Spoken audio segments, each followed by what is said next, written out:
Similarly एक बहुत common चीज़ है, कई बार आजकल लोग क्या करते हैं, बेड पे बैठ कर के खाना खाते हैं।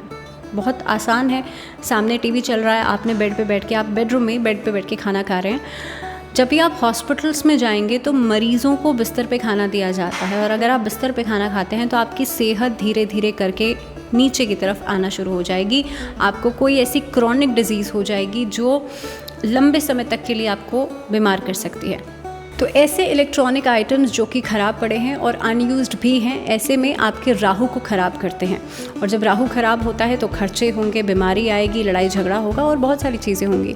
तो इसलिए अगर इलेक्ट्रॉनिक आइटम्स घर में हैं, चाहे वो ख़राब हैं या सही हैं लेकिन अनयूज्ड हैं, आप उसे लगातार इस्तेमाल में नहीं ला रहे हैं, तो सोचिए जो इस्तेमाल में नहीं आ रही चीज़, उस पर धूल मिट्टी आने लग जाती है, और धूल मिट्टी अपने आप में एक नेगेटिव एनर्जी का निशान है। तो इसीलिए ऐसी चीज़ों को या तो आप रिप्लेस कर दीजिए, आप रिपेयर कराइए या घर से बाहर कर दीजिए, बट वो डेली रूटीन में या कहीं ना कहीं पे आपके यूज़ में आनी चाहिए वो चीज़। एंटीक आइटम्स, क्योंकि अब यहाँ तो हम एक पुराने सामान की बात कर रहे हैं, लेकिन एंटीक आइटम्स तो सालों पुराने हैं। तो ऐसे में आप हर फ्राइडे एंटीक आइटम्स को, या जैसे आपने कहा पुराना रेडियो है या उसे शो पीस की तरह आप इस्तेमाल कर रहे हैं, उसे नमक के पानी से साफ़ करते रहें। एंड मेक वेरी श्योर कि आप नमक के पानी से हर फ्राइडे आप नॉर्मल घर की क्लीनिंग भी कराएंगे, तो उससे भी नेगेटिविटी को आप ख़त्म कर सकते हैं। वास्तु में क्रिस्टल्स आते हैं, जहाँ पर सूर्य की रोशनी पड़ रही है वहाँ पर आप एक क्रिस्टल लटका दीजिए, और उससे रिफ्लेक्ट होकर के वो सारी जो एनर्जी है वो आपके घर के अंदर आएगी। इनफैक्ट उससे रिफ्लेक्ट होकर आप देखेंगे जो विबग्योर स्पेक्ट्रम होता है, क्योंकि सूर्य की किरणों में 7 रंग हैं, उससे रिफ्लेक्ट होकर आप अलग अलग कलर्स देखते हैं अपने घर के अंदर। बिकॉज क्रिस्टल्स जो होते हैं वास्तु में एक ऐसी they are form of that positivity, जिससे आप पॉजिटिविटी को बढ़ा सकते हैं। जैसे कि मंडे का दिन है, आप ट्रांसपेरेंट बॉटल का इस्तेमाल कर सकते हैं, वाइट बॉटल का इस्तेमाल कर सकते हैं। ट्यूसडे का दिन है, आप रेड कलर की बॉटल का इस्तेमाल कर सकते हैं। वेडनेसडेज फॉर ग्रीन कलर, तो आप हरे रंग की बॉटल का इस्तेमाल कर सकते हैं। और मैं ये इसलिए बता रही हूँ क्योंकि ये 7 रंग आपके 7 चक्रों से भी जुड़े हुए हैं। तो बुधवार के दिन आप हरे रंग की बोतल का इस्तेमाल करेंगे। When we are talking about Thursday, तो थर्सडे के दिन येलो कलर का आप इस्तेमाल कर सकते हैं। फ्राइडेज अगेन आप कुछ भी ब्राइटर कलर ले सकते हैं। सैटरडे ब्लू कलर या डार्कर ब्लू शेड्स का इस्तेमाल किया जा सकता है। एंड संडे के दिन आप ऑरेंज कलर की बॉटल का इस्तेमाल कर सकते हैं। होती है तो घर का नॉर्थ या नॉर्थ ईस्ट का हिस्सा जो होता है वो बेहद महत्वपूर्ण होता है। अगर किसी के घर में नॉर्थ का हिस्सा बहुत मान लीजिए स्टोर हाउस बना रखा है, बहुत भारी सामान वहाँ रखा है, ऐसे व्यक्ति की लाइफस्टाइल बहुत ख़राब होगी। ऐसे व्यक्ति के जीवन में फिनेंसेस बहुत डिस्टर्ब्ड होंगे, आर्थिक स्थिति उसकी हमेशा ख़राब चलेगी, खर्चा बहुत ज़्यादा करेगा, पैसा आएगा नहीं, तो काफ़ी हद तक चीज़ें ख़राब रहती हैं। तो अगर आपके लाइफ में आर्थिक स्थिति बहुत ज़्यादा ख़राब रहती है, फाइनेंसेस में बार बार डिस्टर्बेंस होती है, तो आप नॉर्थ की डायरेक्शन में वाटरफॉल्स लगा सकते हैं या वाटर सीनरीज लगा सकते हैं, एक्वेरियम्स प्लेस कर सकते हैं। अगर मान लीजिए आपका ऑफिस है कहीं पे, तो ऑफिस में कई बार आप देखेंगे एक्वेरियम्स एक जगह पे प्लेस्ड होते हैं। तो नॉर्थ के डायरेक्शन में एक्वेरियम्स प्लेस करने से आपका जो घर का वाटर एलिमेंट है वो बैलेंस्ड रहता है। हमेशा पानी का जो पैसे का फ्लो है वो कभी रुकता नहीं है। साउथ ईस्ट की दिशा में किचन का प्लेसमेंट बहुत सही माना जाता है, तो इसीलिए साउथ ईस्ट की दिशा अगर आपकी डिस्टर्ब्ड है या वहाँ मान लीजिए आपने किचन है लेकिन वाटर टैप्स लगा रखे हैं, तब भी दिक्कत आएगी। तब भी उस किचन में जो खाना बन के जो लोग खा रहे हैं उनका डाइजेशन प्रॉब्लम होगा। इसके अलावा जो घर का ब्रह्म स्थान होता है, यानी कि घर का जो बीचों बीच का हिस्सा होता है, उसे कहते हैं ब्रह्म स्थान। यहीं से सारी एनर्जीज फ्लो करती हैं। सो बेसिकली आपने ब्रह्म स्थान में अगर बहुत भारी सामान रख दिया है या कुछ कई बार लोग शू रैक्स रख देते हैं। मान लीजिए घर के बीचों बीच के हिस्से में ऐसे कोई पैसेज है, कोई गैलरी है, तो लोग उसे शू रैक्स के लिए अगर आपने इस्तेमाल कर लिया है, तो आप मान लीजिए आपके घर की एनर्जीज डिस्टर्ब्ड होंगी। ऐसे घर में लड़ाई झगड़ा बहुत ज़्यादा होगा, लोग रिश्तों को नहीं समझेंगे, बहुत सारी और प्रॉब्लम्स आ सकती हैं। सेकेंडली अगर हम बात करें घर में वॉशरूम्स जो लोग बनाते हैं, तो वॉशरूम्स कई बार जो अनयूज स्पेस होता है पहले के समय में वहाँ बना दिया करते थे। तो ऐसी स्थिति में आप देखेंगे अमूमन तौर पे वास्तु के हिसाब से वेस्ट एरिया जो होता है वो वॉशरूम्स के लिए सही माना जाता है, लेकिन अगर आपने गलत दिशा में बनाए हैं तो आपकी हेल्थ ख़राब हो सकती है। जिस रूम में आप सोते हैं वहाँ पर अगर आप अपने शूज़ छोड़ देते हैं, जूते जो बाहर से लेकर के आए हैं वो आपने अंदर लेकर के आ गए, तो बाहर की जो मिट्टी है, छोटा सा भी कण है ना, वो बाहर की एनर्जी नेगेटिविटी जो है वो आप रूम में लेकर के आ गए हैं और उसी जगह पर आपको सोना है। तो आप सोचिए कि वो एनर्जी आप अंदर ले आए हैं, अच्छी या बुरी आपको नहीं पता, और उसी जगह पर आप एक डीप स्लीप में जाने वाले हैं। सो कई बार लोगों को इंसोम्निया की प्रॉब्लम हो जाती है, रात को नींद नहीं आती। आजकल तो इस बात पे रिसर्च हुआ है कि इंसोम्निया के रेट्स इतने ज़्यादा बढ़ रहे हैं कि लोग कुछ परसेंटेज दिया गया था, मैं उसको रिकॉल नहीं कर पा रही हूँ, लेकिन कुछ परसेंटेज दिया गया था कि इतने लोग रात को सोने की दवाइयाँ लेते हैं।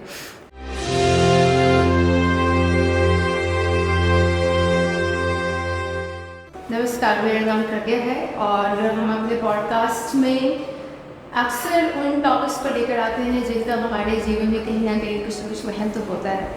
इसी क्रम में आज हम वास्तुशास्त्र के ऊपर बातचीत करने वाले हैं।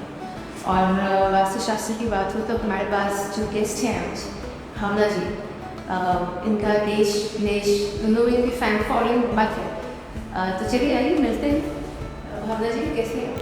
मैं बढ़िया हूँ, आप बताइए। एकदम बढ़िया। अच्छा, मेरा सबसे पहला सवाल ये होगा कि जी, वास्तुशास्त्र को लेकर के बहुत ही कुछ लोग बहुत ही भरोसा करते हैं जी। कुछ लोगों को लगता है थोड़ा डाइसी मामला है। तो आप बताइए कि क्या वास्तुशास्त्र असल में कितना इम्पोर्टेंट क्या है? देखिए, जब भी किसी चीज़ की कैलकुलेशन में हम आ जाते हैं तो हम उसे एक साइंस का नाम दे देते हैं। वास्तुशास्त्र उसी तरह की एक पद्धति है जिसमें कि पंच तत्वों को हम बैलेंस करते हैं। अब आप ये देखिए कि हमारा जो शरीर है वो भी 5 तत्वों से बना हुआ है, और हमारे आसपास जो 5 तत्व हैं, 5 एलिमेंट्स, वो ओवरऑल हमारी लाइफ पर बहुत इम्पैक्ट करते हैं। तो वास्तुशास्त्र एक ऐसी ही पद्धति है जिसमें कि आप डायरेक्शंस का उन 5 तत्वों को बैलेंस करें, क्योंकि हर दिशा हर एक तत्व को निर्धारित की गई है। तो इसीलिए उनका जब तक बैलेंस नहीं होगा तब तक आप अपने जीवन में सही तरीके से आगे नहीं बढ़ सकते। तो वो जेनरिक चीज़ें कौन सी हैं जिनका हमें ध्यान रखना चाहिए घर में वास्तुशास्त्र के हिसाब से? देखिए, वास्तुशास्त्र के हिसाब से अगर मैं बहुत ब्रीफ में यहाँ पे बताऊँ अगर, तो पहला है आपका नॉर्थ डायरेक्शन, क्योंकि कुबेर की डायरेक्शन मानी जाती है। और कुबेर का अगर आप वास्तु पुरुष को देखेंगे तो उसका सर जो है, मस्तिष्क जो है, वो नॉर्थ में आता है, नॉर्थ ईस्ट को आप कह सकते हैं उसे। अगर अब यहाँ से देखा जाए तो इंसान का जो मस्तिष्क है उसी से उसकी पूरी बॉडी कंट्रोल होती है। तो घर का नॉर्थ या नॉर्थ ईस्ट का हिस्सा जो होता है वो बेहद महत्वपूर्ण होता है। अगर किसी के घर में नॉर्थ का हिस्सा बहुत मान लीजिए स्टोर हाउस बना रखा है, बहुत भारी सामान वहाँ रखा है, ऐसे व्यक्ति की लाइफस्टाइल बहुत ख़राब होगी। ऐसे व्यक्ति के जीवन में फिनेंसेस बहुत डिस्टर्ब्ड होंगे, आर्थिक स्थिति उसकी हमेशा ख़राब चलेगी, खर्चा बहुत ज़्यादा करेगा, पैसा आएगा नहीं, तो काफ़ी हद तक चीज़ें ख़राब रहती हैं। दूसरी बात, वास्तु के हिसाब से नॉर्थ का डायरेक्शन हल्का रखें, साफ़ सुथरा रखें। नॉर्थ ईस्ट में आप पूजा स्थान ज़रूर बनाएं, वहाँ शुद्ध चीज़ों की जो प्लेसमेंट है वो करनी चाहिए। साउथ डायरेक्शन आपको हैवी रखना चाहिए। अब यहाँ पे तत्व के हिसाब से भी अगर हम बात करें कि हम 5 एलिमेंट्स की बात कर रहे हैं, तो देखिए नॉर्थ एक जो डायरेक्शन है वो पानी की दिशा है, यानी कि वाटर एलिमेंट को शो करती है। अगर आपके लाइफ में आर्थिक स्थिति बहुत ज़्यादा ख़राब रहती है, फाइनेंसेस में बार बार डिस्टर्बेंस होती है, तो आप नॉर्थ की डायरेक्शन में वाटरफॉल्स लगा सकते हैं या वाटर सीनरीज लगा सकते हैं, एक्वेरियम्स प्लेस कर सकते हैं। अगर मान लीजिए आपका ऑफिस है कहीं पे, तो ऑफिस में कई बार आप देखेंगे एक्वेरियम्स एक जगह पे प्लेस्ड होते हैं। तो नॉर्थ के डायरेक्शन में एक्वेरियम्स प्लेस करने से आपका जो घर का वाटर एलिमेंट है वो बैलेंस्ड रहता है। हमेशा पानी का जो पैसे का फ्लो है वो कभी रुकता नहीं है। सेकेंडली, साउथ डायरेक्शन की हम बात करें तो साउथ इज़ अग्नि तत्व का जो दिशा है वो मानी गई है। साउथ ईस्ट की दिशा में किचन का प्लेसमेंट बहुत सही माना जाता है। तो इसीलिए साउथ ईस्ट की दिशा अगर आपकी डिस्टर्ब्ड है, या वहाँ मान लीजिए आपने किचन है लेकिन वाटर टैप्स लगा रखे हैं, तब भी दिक्कत आएगी। तब भी उस किचन में जो खाना बन के जो लोग खा रहे हैं उनका डाइजेशन प्रॉब्लम होगा। इसके अलावा जो घर का ब्रह्म स्थान होता है, यानी कि घर का जो बीचों बीच का हिस्सा होता है उसे कहते हैं ब्रह्म स्थान, यहीं से सारी एनर्जीज फ्लो करती हैं। सो बेसिकली आपने ब्रह्म स्थान में अगर बहुत भारी सामान रख दिया है, या कुछ कई बार लोग शू रैक्स रख देते हैं। मान लीजिए घर के बीचों बीच के हिस्से में से कोई पैसेज है, कोई गैलरी है, तो लोग उसे शू रैक्स के लिए अगर आपने इस्तेमाल कर लिया है, तो आप मान लीजिए आपके घर की एनर्जीज डिस्टर्ब्ड होंगी। ऐसे घर में लड़ाई झगड़ा बहुत ज़्यादा होगा, लोग रिश्तों को नहीं समझेंगे, बहुत सारी और प्रॉब्लम्स आ सकती हैं। सेकेंडली, अगर हम बात करें घर में वॉशरूम्स जो लोग बनाते हैं, तो वॉशरूम्स कई बार जो अनयूज स्पेस होता है पहले के समय में वहाँ बना दिया करते थे। तो ऐसी स्थिति में आप देखेंगे अमूमन तौर पे वास्तु के हिसाब से वेस्ट एरिया जो होता है वो वॉशरूम्स के लिए सही माना जाता है, लेकिन अगर आपने गलत दिशा में बनाए हैं तो आपकी हेल्थ ख़राब हो सकती है। सिमिलरली एक बहुत कॉमन चीज़ है, कई बार आजकल लोग क्या करते हैं, बेड पे बैठ कर के खाना खाते हैं। बहुत आसान है, सामने टीवी चल रहा है, आपने बेड पे बैठ के, आप बेडरूम में बेड पे बैठ के खाना खा रहे हैं। जब भी आप हॉस्पिटल्स में जाएंगे तो मरीज़ों को बिस्तर पे खाना दिया जाता है, और अगर आप बिस्तर पे खाना खाते हैं तो आपकी सेहत धीरे धीरे करके नीचे की तरफ आना शुरू हो जाएगी। आपको कोई ऐसी क्रॉनिक डिजीज़ हो जाएगी जो लंबे समय तक के लिए आपको बीमार कर सकती है। तो इस चीज़ का ध्यान रखिए। वास्तु में ऐसे बहुत सारे पॉइंटर्स हैं। कई बार जिस रूम में आप सोते हैं वहाँ पे अगर आप अपने शूज़ छोड़ देते हैं, जूते जो बाहर से लेकर के आए हैं वो आपने अंदर लेकर के आ गए, तो बाहर की जो मिट्टी है, छोटा सा भी कण है ना, वो बाहर की एनर्जी, नेगेटिविटी जो है वो आप रूम में लेकर के आ गए हैं, और उसी जगह पर आपको सोना है। तो आप सोचिए कि वो एनर्जी आप अंदर ले आए हैं, अच्छी या बुरी आपको नहीं पता, और उसी जगह पर आप एक डीप स्लीप में जाने वाले हैं। सो कई बार लोगों को इंसोम्निया की प्रॉब्लम हो जाती है, रात को नींद नहीं आती। आजकल तो इस बात पे रिसर्च हुआ है कि इंसोम्निया के रेट्स इतने ज़्यादा बढ़ रहे हैं कि लोग कुछ परसेंटेज दिया गया था, मैं उसको रिकॉल नहीं कर पा रही हूँ, लेकिन कुछ परसेंटेज दिया गया था कि इतने लोग रात को सोने की दवाइयाँ लेते हैं, which is a very common factor. कि आप देखेंगे सोते समय खासतौर पे वास्तु के अनुसार आपका जो सर है वो नॉर्थ में नहीं होना चाहिए, क्योंकि ये पूरा डिपेंड करता है आपके ब्लड सर्कुलेशन के हिसाब से। जितनी भी मॉर्चरीज होती हैं वहाँ पे नॉर्थ में सर रखा जाता है, बिकॉज़ वो पूरा ब्लड सर्कुलेशन चलता है। तो इसीलिए जब आप सो रहे हैं तो सर अपना साउथ में या ईस्ट की डायरेक्शन में कर सकते हैं। इनफैक्ट सोते समय वास्तु के हिसाब से आपका जो छवि है या आपकी जो इमेज है वो किसी मिरर में नहीं बननी चाहिए। ये भी एक बहुत बड़ा कारण होता है हेल्थ के लगातार ख़राब होने का। अगर कोई व्यक्ति बार बार बीमार पड़ रहा है, आपके रूम में ऐसी कुछ चीज़ें हैं, या आपके सर के ऊपर बीम है, जहाँ पे आप सोते हैं वहाँ पे सर पे बीम है, तो ऐसे व्यक्ति को हमेशा एक तरह का प्रेशर रहेगा, वर्क प्रेशर रहेगा, काम का बोझ हमेशा उसके ऊपर रहेगा। उसको लगेगा मैं रिस्पॉन्सिबिलिटी से बिल्कुल दब गया हूँ। तो और इनफैक्ट इसकी वजह से कई बार लोग इतना डिप्रेशन में चले जाते हैं, और उसके बाद उनको जब पता लगता है अच्छा ये तो इसकी वजह से हो रहा है, and they will feel it कि सेकेंडली कई बार लोग झूठे बर्तन अपने खाना खाया और वहीं पर छोड़ दिया और वहीं पर सो गए। झूठे बर्तन अपने आसपास रखना सोते समय, या वैसे भी अपने सिरहाने पर रखकर सो जाना, this is a very common habit that people do, और इसका असर आपकी सीधा सीधा सेहत पर पड़ता है, आपकी हेल्थ पर पड़ता है। अच्छा, ये तो जेनरिक बातें हो गई जो एंट्रेंस वाली बात करनी चाहिए। अब अगर वो स्पेसिफिक लोकेशंस की बात करें तो एंट्रेंस इशू करते हैं, कैसा होना चाहिए घर का एंट्रेंस, किस दिशा में होना चाहिए, क्या होती है? देखिए अमूमन तौर पर आपने भी सुना होगा कि ईस्ट फेसिंग के घर या नॉर्थ फेसिंग के घर बड़े अच्छे माने जाते हैं, और मोस्टली ये प्रायोरिटी बेसिस पे भी लोग मांगते हैं कि भाई ईस्ट फेसिंग का घर मिल जाए, क्योंकि सूरज का उगना वो हम बहुत सकारात्मक मानते हैं कि सूर्य जहाँ से जिस दिशा में उग रहा है, दैट मीन्स हमारा जो भाग्य है उसका भी भाग्योदय होगा अगर हम ईस्ट फेसिंग का घर ले लेंगे। But that totally depends on your birth chart. आपका जो जन्म का समय है ये इस पर निर्भर करता है कि आप कैसे किस दिशा के घर में रहेंगे। क्या साउथ फेसिंग में जो लोग रहते हैं वो तरक्की नहीं करते अपनी लाइफ में क्या, या जितने भी घर हैं वो सब ईस्ट फेसिंग या नॉर्थ फेसिंग के ही हैं? तो ये पूरी तरह से डिपेंड करता है कि आपका बर्थ टाइमिंग जो होगा।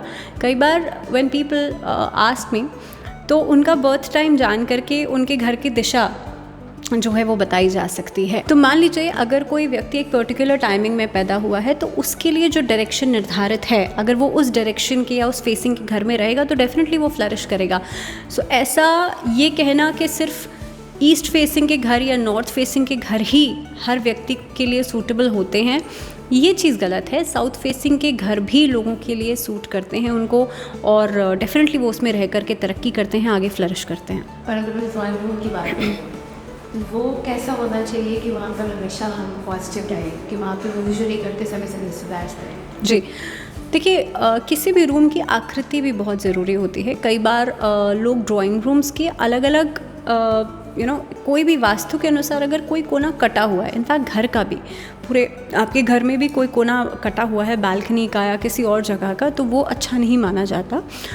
जो घर होगा उसका प्रॉपर एक शेप होना चाहिए। सिमिलरली आपका जो ड्राइंग रूम है वो आप घर के जैसे ही एंटर करते हैं तो जो भी फेसिंग आपका घर है आप सबसे पहले ड्राइंग रूम में जा कर के बैठेंगे। So that is that area जहाँ पे सबसे पहले आपको एनर्जीज़ का पता लगता है किसी भी घर की, यानी कि वो जगह है जहाँ पे एक इंसान, शायद आप हम ड्राइंग रूम को ही सबसे ज़्यादा सजाते हैं ना कि भाई कोई आएगा तो यहीं बैठेगा, और बेडरूम में तो शायद जाएं या ना जाएं, या कोई ऐसे मेहमान होते हैं तो वो सिर्फ ड्राइंग रूम तक ही आते हैं। तो इसीलिए ड्राइंग रूम वो एरिया है जो प्रेजेंटेबल है। तो इस जगह को जितना हो सकता है इसके कोने जो हैं वो कटे हुए नहीं होने चाहिए, प्रॉपर शेप में वो होना चाहिए। और कई बार ऐसी शेप्स हो जाती हैं, कई बार ट्रायंगल में या इस तरीके की कटी हुई शेप्स जो होती हैं, ऐसे ड्राइंग रूम सही नहीं माने जाते हैं। और ख़ास तौर पे ऐसे लोग आपके घर में मेहमान आ रहे हैं या काम के लिए कुछ लोग आ रहे हैं, वो आपके घर में ज़्यादा लंबे समय तक के लिए नहीं टिक पाएंगे। सोशल आप डिफेम हो सकते हैं या कहीं ना कहीं पे सामाजिक दायरा आपका कम हो सकता है। तो इस तरीके की परिस्थितियाँ बनती हैं। और ड्राइंग रूम से ही लगा होता है डाइनिंग रूम तो डाइनिंग रूम में फिर क्या करना चाहिए? देखिए, डाइनिंग रूम में बहुत इम्पॉर्टेंट है कि आप एक तो जो आपका डाइनिंग टेबल है उसका अगेन हम शेप की बात कर लें तो आप ओवल शेप का इस्तेमाल कर सकते हैं, आप रेक्टेंगुलर शेप का इस्तेमाल कर सकते हैं, आप स्क्वायर शेप का इस्तेमाल कर सकते हैं। लेकिन अगेन वही चीज़, आजकल अलग अलग तरह की शेप्स मार्केट में आती हैं, तो आप ऐसा उसका जो टॉप होगा डाइनिंग टेबल का उसको ध्यान में रखिए कि वो आड़ा तिरछा नहीं होना चाहिए, वो कहीं से कटा हुआ नहीं होना चाहिए उसका कोना। सेकेंडली, जब भी आप बैठ कर के खाना खा रहे हैं, बिकॉज़ डाइनिंग स्पेस का मतलब ही वही है कि वहाँ बैठ कर के हम खाना खाते हैं, तो जब भी आप खाना खा रहे हैं तो आपका फेसिंग वास्तु के हिसाब से बहुत इंपॉर्टेंट है। ईस्ट फेसिंग आप रख के खाना खाइए, आपका डाइजेशन बहुत अच्छा रहेगा, आप हेल्दी रहेंगे, आपका खाना जो है वो आपको न्यूट्रिशन देगा, दैट मीन्स आपकी हेल्थ जो है वो बेहतर होगी। लेकिन वहीं पर अगर आप वेस्ट फेसिंग होकर के खाना खा रहे हैं तो आपकी सेहत में धीरे धीरे करके गिरावट आप लोग देखेंगे। तो east facing, north facing are the best directions कि जिस फेसिंग होकर के आप खाना खाएंगे तो डेफिनेटली आप हेल्दी रहेंगे। पर अगर हम किचन तक जाएँ लेकिन भी बात, देखिए, किचन एक ऐसा एरिया होता है जो जहाँ से घर में खाना पीना बनता है और जिस जगह को कहा जाता है कि माँ अन्नपूर्णा की जगह है ये। अब घर का जो साउथ ईस्ट की डायरेक्शन है, जिसे आप कहेंगे दक्षिण पूर्व की दिशा, जो फायरी साइन को रिप्रेजेंट करती है। आपको याद होगा जब हम अलग अलग तत्वों की बात कर रहे थे, 5 एलिमेंट्स की बात कर रहे थे, तो फायर एलिमेंट का संबंध होता है सीधा सीधा दक्षिण पूर्व दिशा के साथ। अब किचन का प्लेसमेंट दक्षिण पूर्व में होना चाहिए और जो आपका गैस है या जहाँ पे आप अपना बर्निंग वाला काम कर रहे हैं, फायर वाला काम कर रहे हैं, वो जो डायरेक्शन है वो साउथ की होनी चाहिए, यानी कि साउथ की जो वॉल होगी वहाँ पर आप अपना गैस रखेंगे। अब कई बार किचन्स बना दी ऐसी जाती हैं कि जो वाटर टैप्स हैं वो लगा दिए जाते हैं साउथ की वॉल पे और नॉर्थ की वॉल पे आप गैस अपना लगा लेते हैं, तो क्या होगा, डिस्टर्बेंस होगा। इसीलिए जब भी आप किचन बनवाएं तो इस चीज़ का ध्यान रखें। या मान लीजिए आप कई बार ऐसा होता है रिकन्स्ट्रक्ट करना पॉसिबल नहीं है, आजकल बिल्डर फ्लैट्स में लोग रहते हैं, तो ऐसी स्थिति में आप साउथ की वॉल पर, अगर मान लीजिए साउथ की वॉल पर कोई वाटर टैप लगा हुआ है तो साउथ की वॉल पर एक रेड कलर का 0 वाट का बल्ब लगा दीजिए जो कि हर वक्त जलता रहे। या वहाँ पर एक रेड कलर का पेपर छोटा सा, जो कि कोशिश करनी चाहिए ब्राइटर शेड में होना चाहिए, वो एक स्क्वायर शेप में काट करके आप लगा दीजिए, सो दैट एलिमेंट जो है वो बैलेंस हो जाएगा। इलेक्ट्रॉनिक आइटम्स भी फायर को ही रिप्रेजेंट करते हैं या अग्नि तत्व को ही शो करते हैं, तो इसलिए जो भी इलेक्ट्रॉनिक आइटम्स हैं, फ्रिज हैं, आपका जो माइक्रोवेव है, ऐसी चीज़ों को भी आप साउथ की वॉल पर ही रखें तो अच्छा रहेगा। और बेडरूम की जहाँ तक बात है तो बेडरूम किस दिशा में होना चाहिए, मेरा पहला सवाल। दूसरा कि इसमें किस तरह के फर्नीचर होने चाहिए, किस तरह के नहीं होने चाहिए, क्योंकि अभी हमने बताया कि जो वास्तु होते हैं तो मिरर में इमेज नहीं आना चाहिए। क्या बेडरूम में रखना चाहिए, किस तरह किस तरह की फर्नीचर को बेडरूम से बाहर? देखिए, नॉर्थ वेस्ट पहली बात तो बेडरूम्स के लिए सही है, और दूसरी चीज़ जिन लोगों की शादी नहीं हो रही है उनको आप, क्योंकि नॉर्थ ईस्ट पूजा की डायरेक्शन है वैसे तो, लेकिन नॉर्थ ईस्ट एक हल्की जगह भी है, हल्की डायरेक्शन भी है, यानी कि नॉर्थ की डायरेक्शन को आपको हल्का रखना है, वहाँ पे बहुत ज़्यादा हेवी आइटम्स आपको नहीं रखने हैं। तो जिनकी शादी नहीं हो रही है उनका थोड़ा सा नॉर्थ ईस्ट की डायरेक्शन में ही आप बेडरूम बना सकते हैं, उनकी शादी बहुत जल्दी हो जाती है। दूसरी चीज़, जब एक मास्टर बेडरूम की हम बात करें तो आप नॉर्थ वेस्ट में बना सकते हैं। सेकेंडली, अब यहाँ पर पहली बात तो वास्तु के अनुसार कई बार देखा गया है कि बेडरूम्स में भी लोग पूजा के आइडल्स या छोटे छोटे ऐसे आइडल्स प्लेस कर लेते हैं। मान लीजिए किसी भगवान की, किसी देवी की आप तस्वीर लगा रहे हैं जो वास्तु के अनुसार सही नहीं मानी जाती है, तो do not place any idols जिनको आप वर्शिप करते हैं और आपने वो अपने बेडरूम में लगा ली हैं, पहली बात। दूसरी चीज़, बेडरूम्स के अंदर बहुत इस चीज़ का ध्यान रखना चाहिए, अगर मैरिटल ब्लिस नहीं है, आपस में शादीशुदा जीवन में एक परस्परता नहीं है, तो ऐसे में आप लव बर्ड्स लगा सकते हैं। ऐसी चीज़ों का इस्तेमाल करें जो कि लव को इन्हांस कर रही हैं, लव को रिप्रेजेंट कर रही हैं। तो आप अपने जो फ़ोटो फ्रेम्स हैं वो भी साथ में करके लगाएं। कई बार देखा जाता है हस्बैंड की तरफ अलग है उनके फ़ोटो और वाइफ की तरफ अलग है। मेक श्योर कि आप अलग अलग नहीं बल्कि उन फ़ोटो फ्रेम्स को साथ में एक ऐसी पिक्चर लगाएं जो कि साथ में हैप्पीनेस को शो कर रही हो, एक पॉजिटिविटी को शो कर रही हो, आपके ऐसे समय की तस्वीर जिस समय पर आप बहुत खुश हों। तो वो एक ब्लिस वाली एनर्जी को इन्वोक करते हैं। और देखिए, वास्तु डायरेक्शन की साइंस भी है, डायरेक्शन की पद्धति भी है, 5 एलिमेंट्स को भी बैलेंस करती है और सबसे ज़रूरी बात एनर्जी लेवल पे चढ़ती है। आप उस जगह की ऊर्जा कैसी है, जिस जगह की ऊर्जा अच्छी होगी, मान लीजिए कि एक रूम में मैं अपना बहुत ज़्यादा समय बिताती हूँ और वहाँ पर मैं most of the time stressed रहती हूँ, तो जब जब मैं उस रूम में जाऊँगी मैं स्ट्रेसफुल ही रहूँगी। मेरी अचानक से मेरे ऊपर काम का लोड नहीं भी है ना, लेकिन the moment I will enter in that room अपने आप स्ट्रेस आ जाएगा। ऐसा कई बार हम लोग बेडरूम में हमारे वॉशरूम्स में जो सिलेंडर होता है अलग से नहीं होता है ना, तो वो वॉशरूम को बनवाते समय या जब आप कर रहे हैं तो उस वक्त आपको क्या चाहिए देखनी चाहिए या किन बातों का ध्यान रखना चाहिए वॉशरूम को ज़्यादा रखें?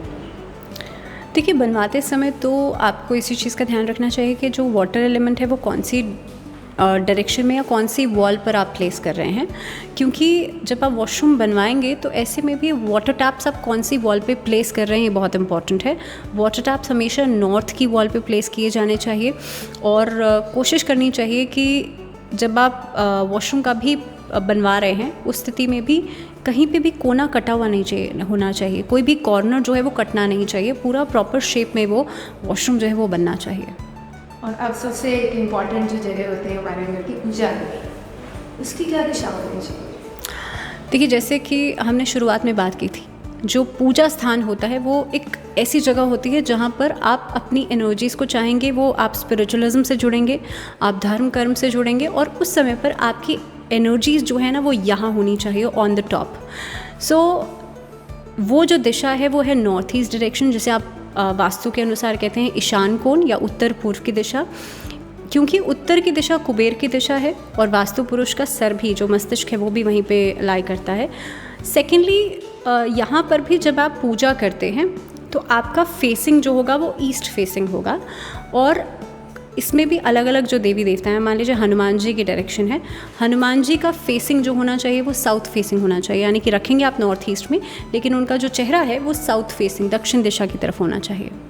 और आपने एनर्जी की बात की, तो कई बार ऐसा होता है कि हम जब घर ले गए थे तो हमें पता लगता है कि उस घर में नेगेटिव एनर्जी है, तो पहली बात है कि पता कैसे लगे, दूसरा अगर पता लगे तो उसका क्या तरीका है कि हम उस एनर्जी को दूर कर सकते हैं? तो देखिए, अगर हमने किसी नए घर में शिफ्ट किया है तो कई बार देखा जाता है कि अचानक से मुकदमे हो गए या अचानक से घर में लड़ाई झगड़ा वाद विवाद बहुत ज़्यादा होने लग गया, किसी की हेल्थ बहुत ज़्यादा ख़राब हो गई। ऐसी स्थिति में उस घर की वाइब्रेशंस पॉजिटिव नहीं होती, ऐसी स्थिति में उस घर में नकारात्मक ऊर्जा बहुत ज़्यादा होती है और इसके कई सारे कारण हो सकते हैं। इसका उस घर का शेप कैसा है, जैसे हम पहले बात कर रहे थे, उसका घर का कोना कोई कटा हुआ है, उस घर में जो 5 एलिमेंट्स हैं वो बैलेंस नहीं है, नॉर्थ की जगह पर आपने कोई भारी सामान रखा हुआ है, बहुत सारी चीज़ें ऐसी हैं। पूरा वास्तु जो है अगर वो डिस्टर्ब्ड है उस जगह का तो आपके जीवन में इस तरह की चीज़ें होंगी। ऐसी स्थिति में आप बहुत छोटी छोटी रेमेडीज़ कर सकते हैं। मान लीजिए अगर रिकन्स्ट्रक्ट करना पॉसिबल है तो आप कोशिश करें उतने स्पेसिफिक एरिया को आप रिकन्स्ट्रक्ट करा लें, और अगर रिकन्स्ट्रक्शन पॉसिबल नहीं है, घर का जो मेन एंट्रेंस है वहाँ पर आप घर के जो चौखट पर दोनों तरफ स्वास्तिक का चिन्ह या तो आप पीतल का लगा सकते हैं, पीतल का पॉसिबल नहीं है तो आप लाल रोली से या कुमकुम से भी स्वास्तिक चिन्ह बना सकते हैं घर की चौखट के दोनों तरफ। अब स्वास्तिक चिन्ह जो होता है वो एक मांगलिक चिन्ह है जो भगवान गणेश का प्रतीक माना जाता है, जिसमें कि जो 4 बिंदियाँ हैं, पहली 2 बिंदियाँ हैं रिद्धि सिद्धि भगवान गणेश की 2 पत्नियाँ, और अगली 2 बिंदियाँ जो है वो शुभ लाभ हैं भगवान गणेश के 2 पुत्र। तो इसीलिए जब आप स्वास्तिक का चिन्ह अपने घर के मेन एंट्रेंस पर बनाते हैं तो आपका ऐसा वास्तु जो कई बार किसी कारणवश डिस्टर्ब हो रहा होता है, काफ़ी हद तक आपको राहत मिलती है। लेकिन स्पेसिफिक चीज़ों के लिए कई बार सीढ़ियों का डायरेक्शन गलत होता है, कई बार सीढ़ियों की जो काउंटिंग होती है वो गलत होती है, उसके लिए अलग अलग तरह से ट्रीटमेंट्स किए जाते हैं। आप संपूर्ण वास्तु दोष यंत्र लगा सकते हैं, तो स्पेसिफिक लोकेशंस पे यंत्र लगाए जाते हैं। घर के मेन एंट्रेंस पर आप सूर्य, पीतल के सूर्य जो हैं वो लगा सकते हैं, तांबे के सूर्य जो हैं वो लगा सकते हैं। तो ये कुछ छोटी छोटी चीज़ें हैं। मान लीजिए आपको डायरेक्शंस को बैलेंस करना है, तो मान लीजिए साउथ की डायरेक्शन पे आपने कुछ वाटर टैप या ऐसा कुछ वाटर एलिमेंट आप इस्तेमाल कर रहे हैं, अगर पॉसिबल है तो उसे हटा दीजिए, अगर पॉसिबल नहीं है तो वहाँ पर एक रेड कलर का बल्ब या रेड कलर का कुछ भी आप कोई स्टिकर लगा दीजिए, कोई पोस्टर लगा दीजिए, सो दैट उस एनर्जी को आप बैलेंस कर सकें। नॉर्थ में मान लीजिए कोई फायरी चीज़ का आप इस्तेमाल कर रहे हैं तो वहाँ पर एक्वेरियम प्लेस कर सकते हैं, या वहाँ पे वाटरफॉल की उस वॉल पे कोई पिक्चर लगा सकते हैं जिससे पानी का झरना लगातार बह रहा है, या इस तरीके की कोई भी तस्वीर लगाई जा सकती है। अच्छा, मैंने सुना है घर में खराब इलेक्ट्रॉनिक सामान नहीं होना चाहिए जी, बहुत सारे लोग रखते हैं उनके, तो क्या करना चाहिए जैसे सामान खराब हो जाए तो?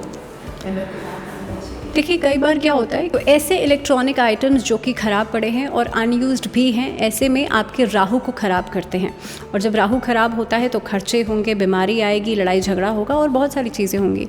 तो इसीलिए अगर इलेक्ट्रॉनिक आइटम्स घर में हैं, चाहे वो ख़राब हैं या सही हैं लेकिन अनयूज्ड हैं, आप उसे लगातार इस्तेमाल में नहीं ला रहे हैं, तो सोचिए जो इस्तेमाल में नहीं आ रही चीज़ उस पर धूल मिट्टी आने लग जाती है, और धूल मिट्टी अपने आप में एक नेगेटिव एनर्जी का निशान है। तो इसीलिए ऐसी चीज़ों को या तो आप रिप्लेस कर दीजिए, आप रिपेयर कराइए या घर से बाहर कर दीजिए, बट वो डेली रूटीन में या कहीं ना कहीं पे आपके यूज़ में आनी चाहिए वो चीज़। अच्छा, कई बार ऐसा होता है कि जो इलेक्ट्रॉनिक सामान खराब हो गया तो बहुत सारे लोग उसको अलग तरीके से यूज़ में लाते हैं। ज़रूरी नहीं है कि अगर जैसे रेडियो है हो गया तो उसका कुछ और इस्तेमाल कर लेंगे, उसको कहीं कमरों के बीच में रख देंगे सिर्फ एक शो पीस के लिए। तो क्या वो भी गलत है? बिल्कुल नहीं, शो पीस के लिए, क्योंकि आप उसे सजावट के लिए यूज़ कर रहे हैं, एज अ शो पीस आप उसे इस्तेमाल कर रहे हैं, तो बिल्कुल गलत नहीं है। लेकिन अब कई लोग, आपने यहाँ पे शो पीस की बात करी, तो कई लोग एंटीक आइटम्स का भी इस्तेमाल करते हैं अपने घरों में, because they are fond of it. Antique items, क्योंकि अब यहाँ तो हम एक पुराने सामान की बात कर रहे हैं, लेकिन एंटीक आइटम्स तो सालों पुराने हैं, तो ऐसे में आप हर फ्राइडे एंटीक आइटम्स को, या जैसे आपने कहा पुराना रेडियो है या उसे शो पीस की तरह आप इस्तेमाल कर रहे हैं, उसे नमक के पानी से साफ़ करते रहें, एंड मेक वेरी श्योर कि आप नमक के पानी से हर फ्राइडे आप नॉर्मल घर की क्लीनिंग भी कराएंगे, तो उससे भी नेगेटिविटी को आप ख़त्म कर सकते हैं।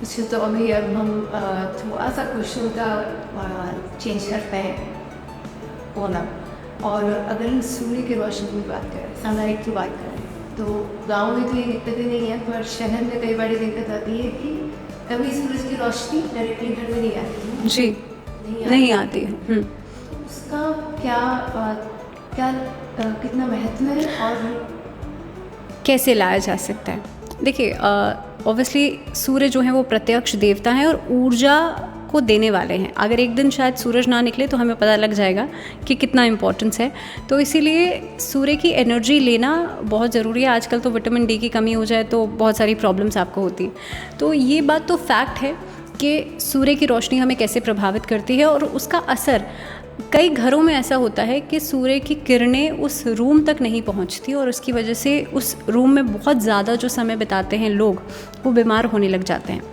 पेशेंट्स जो होते हैं, जो बाहर नहीं जा सकते, चल फिर नहीं सकते, उनके ऊपर सूर्य की किरणें नहीं पड़ती, तो डेफिनेटली वो भी लगातार बीमार होते हैं। तो सूर्य की ऊर्जा लेना अपने आप में बहुत इम्पॉर्टेंट है। आज वास्तु में क्रिस्टल्स आते हैं, जहाँ पर सूर्य की रोशनी पड़ रही है वहाँ पर आप एक क्रिस्टल लटका दीजिए और उससे रिफ्लेक्ट होकर के वो सारी जो एनर्जी है वो आपके घर के अंदर आएगी। इनफैक्ट उससे रिफ्लेक्ट होकर आप देखेंगे जो विबग्योर स्पेक्ट्रम होता है, क्योंकि सूर्य की किरणों में 7 रंग हैं, उससे रिफ्लेक्ट होकर आप अलग अलग कलर्स देखते हैं अपने घर के अंदर। बिकॉज क्रिस्टल्स जो होते हैं वास्तु में एक ऐसी they are form of that positivity जिससे आप पॉजिटिविटी को बढ़ा सकते हैं। You can extract that positivity out of that crystal or out of that prism. So ऐसे crystals जो हैं आप अपने घर में जहाँ पर सूर्य की किरणें आती हैं सुबह सुबह की, वहाँ लगा सकते हैं और उससे रिफ्लेक्ट होकर जो सारे रंग हैं 7 रंग वो आपको दिखाई देंगे अपने घर में। और अगर कोई ऐसा कोना ना हो जहाँ पर सूर्य की किरण ना हो, ऐसे में आप ये कर सकते हैं कि आप एक बॉटल में पानी भर के रखें। अब कोशिश करनी चाहिए कि अलग अलग दिनों के हिसाब से आप पानी भर के रखें अलग अलग कलर की बॉटल पे। जैसे कि मंडे का दिन है आप ट्रांसपेरेंट बॉटल का इस्तेमाल कर सकते हैं, वाइट बॉटल का इस्तेमाल कर सकते हैं। ट्यूसडे का दिन है आप रेड कलर की बॉटल का इस्तेमाल कर सकते हैं। वेडनेसडेज फॉर ग्रीन कलर तो आप हरे रंग की बॉटल का इस्तेमाल कर सकते हैं। और मैं ये इसलिए बता रही हूँ क्योंकि ये 7 रंग आपके 7 चक्रों से भी जुड़े हुए हैं। तो बुधवार के दिन आप हरे रंग की बोतल का इस्तेमाल करेंगे। When we are talking about Thursday, तो थर्सडे के दिन येलो कलर का आप इस्तेमाल कर सकते हैं। फ्राइडेज अगेन आप कुछ भी ब्राइटर कलर ले सकते हैं। सैटरडे ब्लू कलर या डार्कर ब्लू शेड्स का इस्तेमाल किया जा सकता है। एंड संडे के दिन आप ऑरेंज कलर की बॉटल का इस्तेमाल कर सकते हैं। पानी भरिए उसमें साफ़ पानी, उसमें थोड़ा सा गंगा जल ऐड कीजिए और उसे सूर्य की किरणों में रख दीजिए कुछ देर सुबह के समय पर। ऐसा नहीं है 2 बजे के बाद आप रखेंगे। सो द मॉर्निंग आवर्स जो सुबह की किरणें होती हैं 6 से 8 के बीच में, उन किरणों में आप रखिए, उस पानी को चार्ज कीजिए और उस पानी को उसके बाद उस रूम में स्प्रिंकल कर सकते हैं जहाँ पर सूर्य की किरणें नहीं आ रही हैं। इनफैक्ट अगर कोई किसी की हेल्थ बहुत ज़्यादा ख़राब है, वो बाहर नहीं आ सकता, तो उसके रूम में आप स्प्रिंकल कीजिए and you will see the change.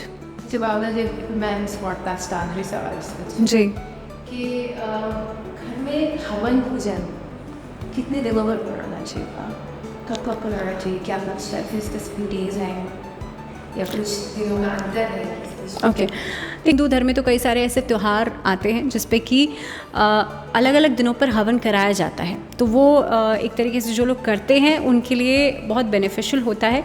Deepawali का दिन साल भर में बहुत ही उत्सुकता लेकर के आता है जो अब आने भी वाली है। दीपावली के दिन हवन ज़रूर किया जाना चाहिए। दशहरे के दिन हवन ज़रूर किया जाना चाहिए। नवरात्र के समय पर जब हम 9 शक्तियों का आवाहन करते हैं उस समय पर हवन ज़रूर किया जाना चाहिए। तो नवरात्र तो आप देख लीजिए, चैत्र के नवरात्रे और अश्विन मास के नवरात्रे तो 2 बार यही ओकेजन्स हो गए। इसके अलावा दशहरा एक ओकेजन हो गया, इसके अलावा दीपावली एक ओकेजन हो गया। तो हवन का मतलब क्या है? यज्ञ का मतलब ये है कि आप उस जगह की एनर्जीज़ को बढ़ा रहे हैं, सकारात्मकता को बढ़ा रहे हैं। और स्पेसिफिकली हवन जो है एटलीस्ट आप हर त्यौहार पर नहीं भी कर सकते हैं, तो एटलीस्ट हर 6 महीने में एक बार तो कराया ही जाना चाहिए।